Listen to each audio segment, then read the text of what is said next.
राम राम जय श्री राम बोलने में क्या है? जय श्री राम बोल। जय श्री राम बोलने में है, बोल दे जय श्री राम।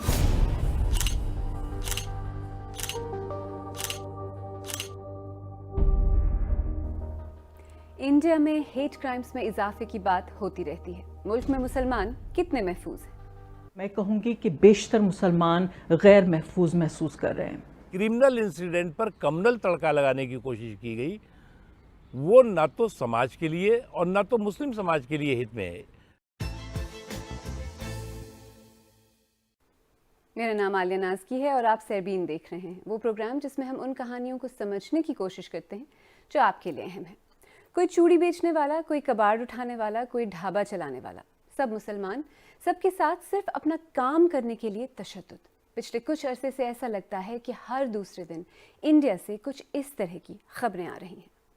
हमको गांव से भगा दिया, उसके बाद 2 मोटरसाइकिल पीछे लगा के आए, फिर 2 किलोमीटर दूसरे गांव में हमें पकड़ा, आगे गाड़ी खड़ी कर दी। आने के बाद हमारे से नारा लगवाया, हमारे हिंदू गांव में तो कैसे आ जा, वैसे हमारे हिंदू से कैसे कमा के ले जा रहा हो। फिर हमें पहला मारा कूटा, उसके बाद फिर की वीडियो बनाओ, उसके बाद वीडियो भी वायरल करी।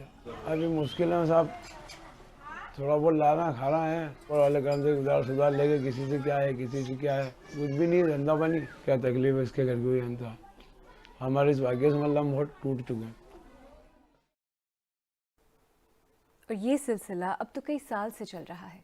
पहलू खान को 2017 में पीट कर मार दिया गया था। भाई हम डर लगे, हमने तो डर लगे भी, हमने तो ऐसे लगे तो ऐसे इतना हो जाएगी हमारे गले। हमने तो गाय भैंस को दूध भुत्ते पियो, अब तो हमने एक घूंट लो तरसा। ऐसे लगी रहे रात दिन, आंख भी ना लगा, ऐसे लगी रहे जन तो ऐसे इतना हो जाएगी हमारे बच्चा के गेले, जन ऐसे इतना हो जाएगी जैसे वाके गेले होगी। रात लो आंख भी ना लगा, नो उठ बैठी हुआ हूँ, कदे ऐसी हो जाए जैसे उनको बाप गए, कदे ऐसे चला जाना। दुनिया की सबसे बड़ी और सेक्युलर जमहूरियत होने का दावा, जहां सबको बराबर के हुकूक हासिल हैं, लेकिन क्या माइनॉरिटीज, खास तौर पर मुसलमानों को भी ये हुकूक मिल रहे हैं? नवाही दिल्ली के मोहम्मद अखलाक को हिंदू शिद्दत पसंदों के एक हुजूम ने पीट कर मार दिया था। इसके बाद कई और मुसलमान भी गौकुशी के इसी इल्ज़ाम में कत्ल किए जा चुके हैं। गौकुशी वो नारा है जो बासानी कौमपरस्त हिंदुओं को भड़का देता है, लेकिन अब एक नया रुझान दिखाई दिया है कि हुजूम छोटे दुकानदारों या कारोबार के मालिकान को हदफ बनाता है। मसलन मध्य प्रदेश के चूड़ी फरोश अरशद कमाल। वैसे वो खुशकिस्मत रहे कि जान तो बच गई। बज़ाहिर मकसद ये दिखाई देता है कि ऐसे हालात पैदा कर दिए जाएं जहां मुसलमान मकामी मईशत से ही कट जाएं। तकरीबन तमाम वाक़यात में जिम्मेदारों को तो क्या सज़ा मिलती, अरशद कमाल और कुछ दूसरे वाक़यात में तो उल्टा निशाना बनने वाले ही जेलों में डाल दिए गए। मेरी आंखों के सामने अगर कोई मेरी गोमाता की हत्या करेगा तो उसका फैसला on the spot, no FIR no report, जो ऑन द स्पॉट मुझे अच्छा लगेगा।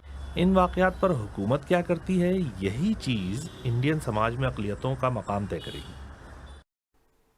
और हुकूमत के रिस्पांस की बात भी करेंगे, लेकिन पहले इंडिया में हेट क्राइम्स के बारे में डेटा क्या कहता है। कोई सरकारी डेटा तो मौजूद नहीं, लेकिन निजी तहकीक के मुताबिक रिपोर्ट होने वाले वाक़यात में 86% विक्टिम्स मुसलमान हैं।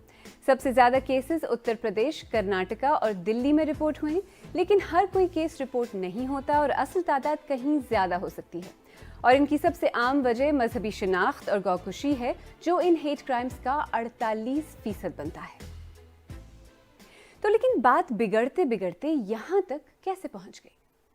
पहले गाय के नाम पर मुसलमानों को मारा जाता था और लिंचिंग सिर्फ गाय के नाम पर हो रही थी, लेकिन अब लिंचिंग के लिए, मुसलमानों के खिलाफ वायलेंस के लिए किसी वजह की जरूरत नहीं बची है। अब किसी भी मुसलमान को आप पकड़ लीजिए और उसको मारिए, और उसको मारने के बाद बोलिए कि ये चूड़ी बेच रहा था, या फिर ये मेहंदी लगा रहा था, या फिर ये फल का ठेला लगा रहा था। और ये जो वायलेंस है वो बहुत ज़्यादा डिसेंट्रलाइज होता जा रहा है और मेजॉरिटी कम्युनिटी को पुलिसिंग का राइट दिया गया है मुसलमानों के खिलाफ, और ये बोला गया है कि हर जगह पुलिस या हर जगह आर्मी नहीं पहुंच सकती है। इसलिए आप अपनी जगह पर पुलिस और आर्मी का काम कीजिए और आप देखिए कि कहीं घुसपैठिए तो आपके इलाकों में नहीं आ रहे हैं।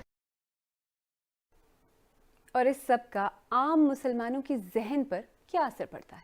यहाँ पर ये दाढ़ी वाला देखते हैं, कोई मजलूम टोपी वाला देखते हैं, कोई लड़की देखते हैं, बुर्के वाली देखते हैं। पहले तो ये हमें हमारे मजहब को लेके टारगेट करते हैं, हमें कटमुल्ला कहकर, हमें मुल्ला कहकर, और मुझे तो बहुत ज़्यादा टेंट हाउस वाली कहा जाता है क्योंकि मैं मुस्तकिल इस तरह अबाए वगैरह में गाउन में रहती हूँ। कहीं भी निकलने से पहले सोचना पड़ता है कि कैसे निकला जाए, कहीं यहाँ पे मेरी लिंचिंग तो नहीं हो जाए, क्योंकि मैं एक समुदाय विशेष से आता हूँ और नाम मुस्लिम होने से या फिर कोई विशेष पहचान होने से मेरे साथ भी ऐसा हो सकता है। कहीं ना कहीं डर होता है कि हम बाहर जा रहे हैं, कहीं हमारे साथ ऐसा ना हो जाए। तो उन लोगों को लगता है चलो पॉपुलैरिटी मिलने का एक तरीका है, मुसलमानों को मारो, मुसलमानों को पीटो, ऐसे मारेंगे पीटेंगे, आगे बढ़ेंगे, नाम होगा, फिर बीजेपी सम्मानित कर देगी किसी न किसी तरीके से, उनको टिकट मिल जाएगा, तो इसलिए ये रुक नहीं रहा है।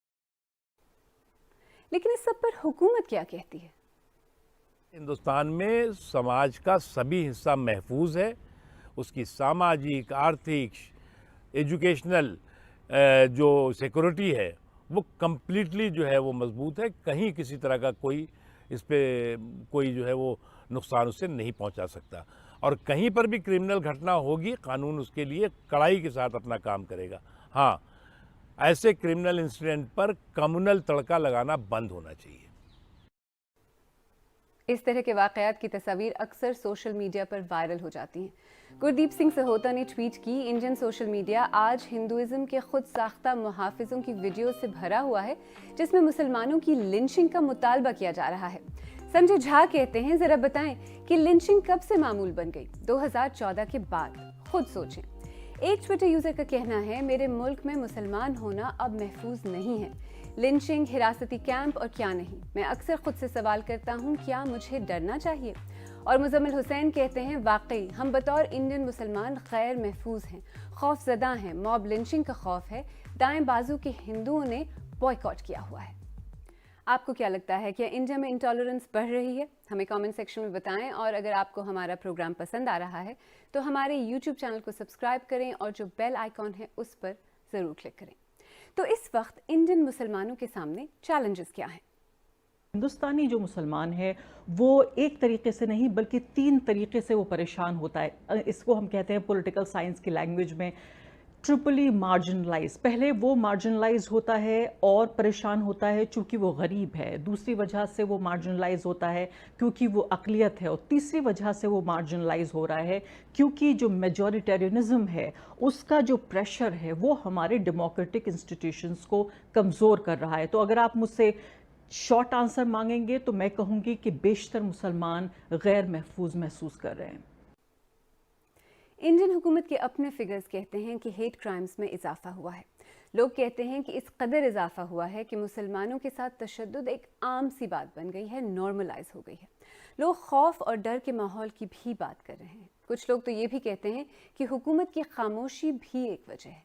लेकिन जो बात वाज़ेह है वो ये है कि अपनी मॉडर्न तारीख में इंडियन मुआशरा शायद इस कदर मुनक़सिम और डिवाइडेड पहले कभी नहीं था।